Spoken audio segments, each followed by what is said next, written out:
বন্ধুরা, চলে আসলাম সেই ঐতিহাসিক মসজিদে, যেটার নাম হচ্ছে নয়াবাত মসজিদ।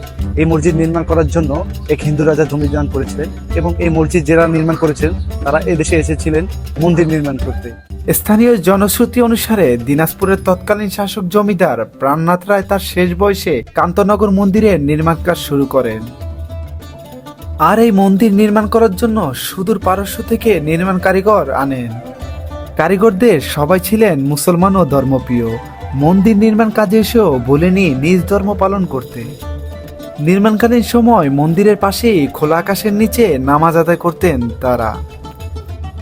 তখন কারিগরদের প্রধান হেডমিস্ত্রি নেয়াজ ওরফে কালুয়া মিস্ত্রি মহারাজার দরবারে যান এবং মহারাজার কাছে গিয়ে ধর্ম পালনের জন্য মসজিদ নির্মাণের জায়গা চান। মহারাজা প্রাণনাথ রায় মন্দির থেকে 1 কিলোমিটার দূরত্বে দেপা নদীর পশ্চিম তীরে 1.15 বিঘা জমি মসজিদ নির্মাণের জন্য দেন। এছাড়া মসজিদের পাশে থাকার বাড়ি করার নির্দেশ দেন মহারাজা প্রাণনাথ রায়।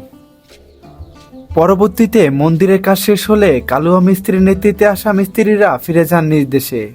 কিন্তু এদেশ ছেড়ে যায়নি নেয়াজ ওরফে কালুয়া মিস্ত্রি ও তার ছোট ভাই।